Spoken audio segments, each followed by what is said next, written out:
Hora de conversar com Dora Kramer. Enquanto falamos, os blindados desfilam em Brasília. Quero muito ouvir o que você tem a dizer, Dora, a respeito desse desfile, da sua convocação, da ordem atendida pelas forças militares, da fala cínica de Arthur Lira, das repercussões no Congresso. Tem muita carne ao redor desse osso. E aí, Dora, bom dia para você. Bom dia, Megali. Bom dia, Carla. Bom dia, Ellen, que tá aí, né? Não, a Sheila. Hoje a Sheila tá de volta. Bom dia. De volta, beleza? Seja bem-vinda. Obrigada. E bom Dora. dia a todos. Pois é, gente, acabamos de ver, né? A cena, acompanhei, me chamou muito a atenção a ausência, a menos que estivessem escondidos em algum lugar, mas eu não vi ali a presença de representantes de outros poderes. Foi feito convite para os presidentes da Câmara e do Senado, para o presidente do Supremo Tribunal Federal, e esse convite me pareceu, não sei se vocês confirmam, que foi solenemente ignorado. Tem alguma informação se eles estavam lá?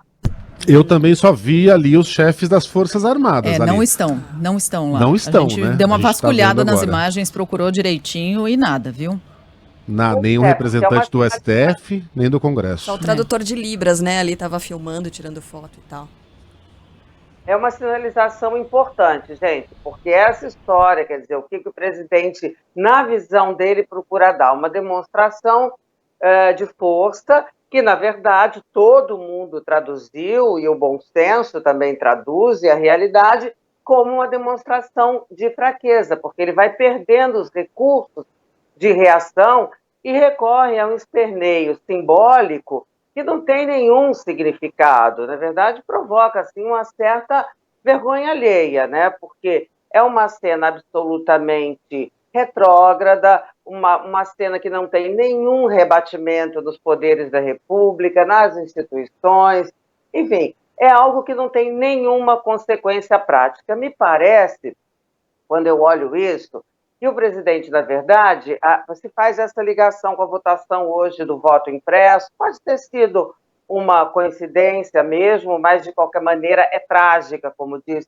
o Arthur Lira, mas ela me parece, presidente, muito pouco preocupado, não é a preocupação dele com o resultado dessa votação, ele não está querendo pressionar o Congresso a votar assim o assado, até porque ele sabe perfeitamente bem que esse tipo de pressão, se for uma pressão, tem exatamente o efeito contrário, é só ampliar a prevista derrota. Mas não me parece essa a preocupação dele. A questão dele é criar um ambiente de distração, porque você tem no momento em que várias investigações contra ele, no momento em que o Poder Judiciário diz que, olha, acabou o negócio de conversa, de nota, agora nós vamos tratar aqui na realidade, é a ação. Fez uma ação imprópria, terá uma reação judicial. E um momento também em que a CPI começa a enveredar por um ambiente completamente desfavorável para o governo, que agora já não é negócio que é vacina, negacionismo, cloroquina, não, é corrupção, e com envolvimento de militares, não das forças, mas de militares, né?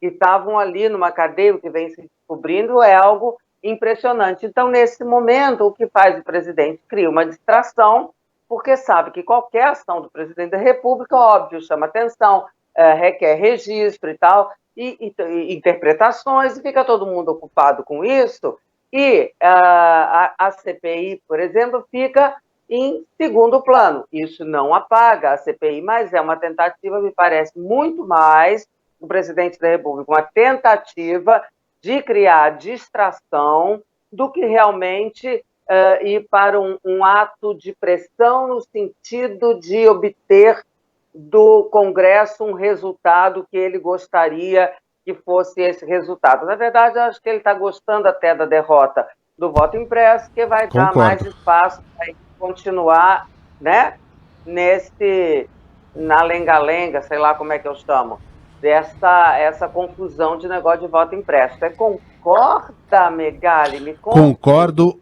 em gênero, número e degrau, como diria o outro, Dora. Porque imagine se passa esse voto impresso Aí vai lá o Bolsonaro e perde a eleição no ano que vem, pede uma recontagem, perde na recontagem. O cenário que ele deseja é esse. É o cenário da bagunça, é o cenário da desconfiança. Se ganhar, vai dizer que ganhou apesar do voto não impresso, e se perder, vai dizer que perdeu porque houve fraude. Isso já está desenhado, ele vai acusar a fraude de qualquer maneira.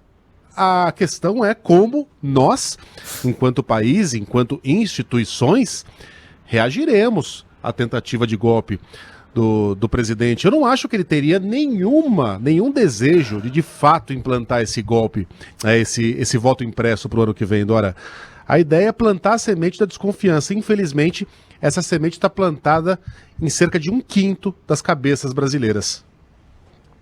Claro, mas é que, bom, as pessoas, tem sempre gente que pensa, vai sempre aderir a algumas teses. Ainda bem que é 1/5, né, Megali? Ainda bem que esse tipo de pensamento não encontra rebatimento nas instâncias que têm o poder de fazer aquela reação concreta, né? Que é bom, como é 1/5, você vê que não é a maioria da sociedade. O judiciário já está se posicionando. O Congresso hoje, com essa votação, eu acho que a jogada, a manobra aí do Arthur Lira, até não foi de todo ruim, não, porque no momento em que joga para o plenário, é claro que isso não vai fazer o presidente recuar, mas deixa muito explícito para a população, para a sociedade, para a realidade, enfim, que isso é uma posição do parlamento, é uma posição conjunta. Então, de alguma maneira, é bom, né? E eu achei, o Megali, o discurso do Arthur Lira na medida das possibilidades dele, porque Arthur Lira, gente, não é outra pessoa, ele é um aliado do presidente, é o Arthur Lira, o líder do Centrão, então não dá para exigir que o Arthur Lira vai ter uma posição de oposição, assim como não dava para a gente imaginar que as Forças Armadas pudessem recusar essa ideia do presidente, porque ele é o chefe das Forças Armadas. Você consegue imaginar o presidente dessa ideia? Vamos fazer desfile, aí se juntam os 3 comandantes, dizem, não vamos fazer desfile coisa nenhuma, porque vamos desobedecer ao presidente da República. Na realidade, não dá para imaginar um cenário desse, entendeu? Então também não adianta a gente confundir os desejos, né, com a realidade. Então, eu achei o posicionamento do Arthur Lira dentro da caixinha, as 4 linhas de Arthur Lira, né, uma reação até forte, porque ele quando fala que naquele discurso que a discussão ultrapassou todos os limites, quando reafirma a posição de derrota, ele não deixa margem para que entendamos a posição dele. Agora, daí imaginar que por causa disso Arthur Lira vai ter uma posição que contrarie frontalmente o presidente da República, por exemplo, apresentando colocando ao exame do colegiado da Câmara pedidos de impeachment, vai uma distância. E, francamente, vou dizer uma coisa para vocês.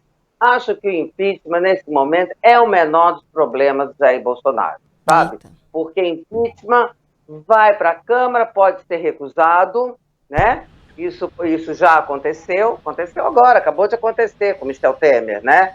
Ele pode, mesmo não tendo maioria, mas por uma razão ou outra, até boa parte da oposição não quer impeachment coisa nenhuma, quer que fique esse Bolsonaro aí até o ano que vem. Então, acho que é o menor dos problemas dele. Problema dele é CPI, problema dele é investigação, é possibilidade de ficar sem partido, sem registro de candidatura e, principalmente, sem votos em 2022.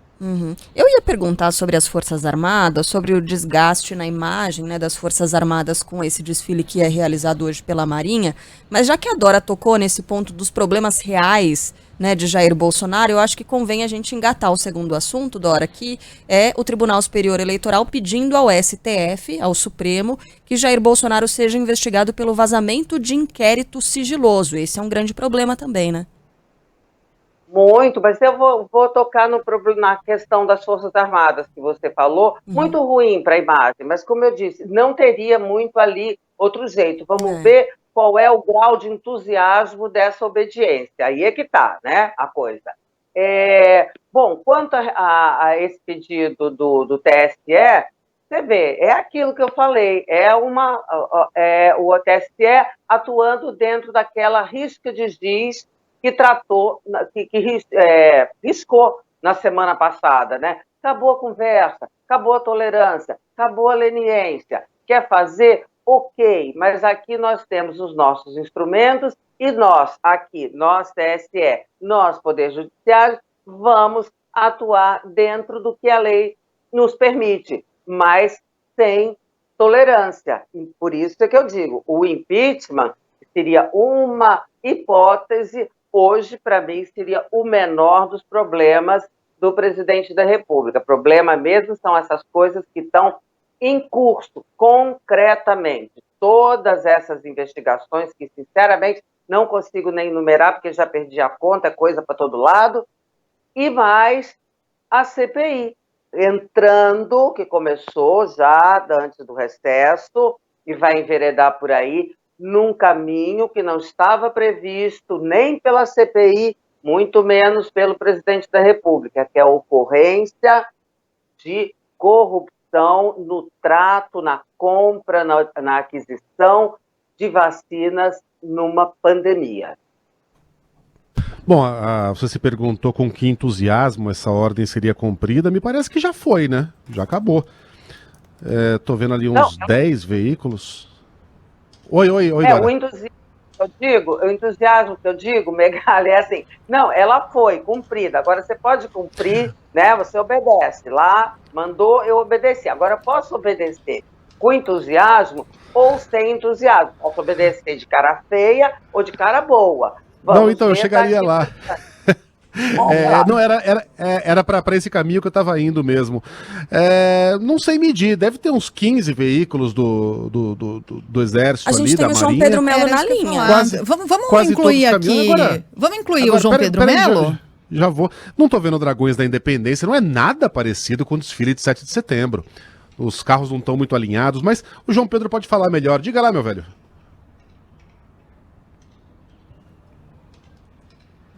Ele tá na linha 6. Desculpa, João Pedro, fala de novo, desculpa. Opa, pois é, Carla, a gente tá aqui na frente do Palácio do Planalto, né? O Megali estava falando a respeito dos veículos que passaram.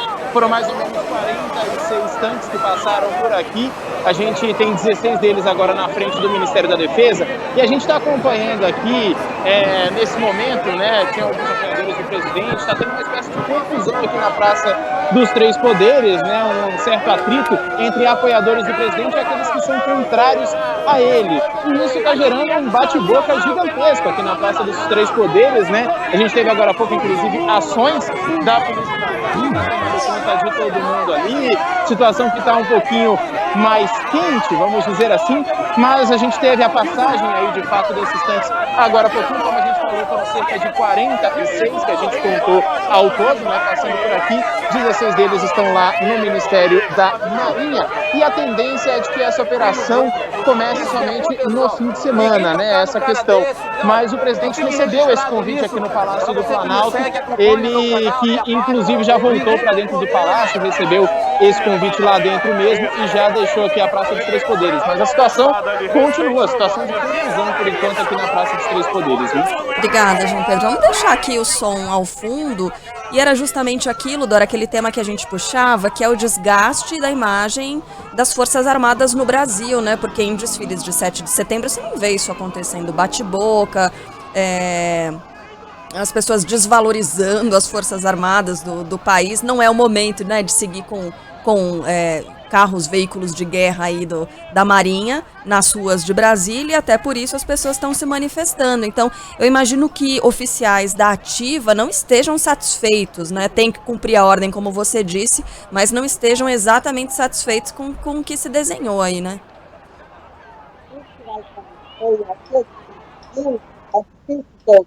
São os pontos da reação, né? Nossa, olha só. Peraí, Dora, eu acho que a gente tem que fechar mesmo o outro canal. Senão a gente, já tá falando. A gente não consegue entender. Vamos lá, Dora, diga. O grau de animação dessa obediência é exatamente agora. Não dá para entender. Ficou ruim. Bom. Não, Dora. Oi, Dora, vamos tentar só mais uma vez e já era, né? Então acabou. Até porque já são 9h01, né? Mas enfim, foi durante o quente da passagem dos blindados, 46, portanto. Isso. Eram muitos veículos, inclusive tanques de guerra. Um deles soltando uma fumaça preta ali, né? Queimando óleo. Agora há pouco em Brasília. Amanhã a Dora Kramer volta com outros comentários amanhã e daqui a pouquinho a nossa reportagem em Brasília também retorna com outras informações.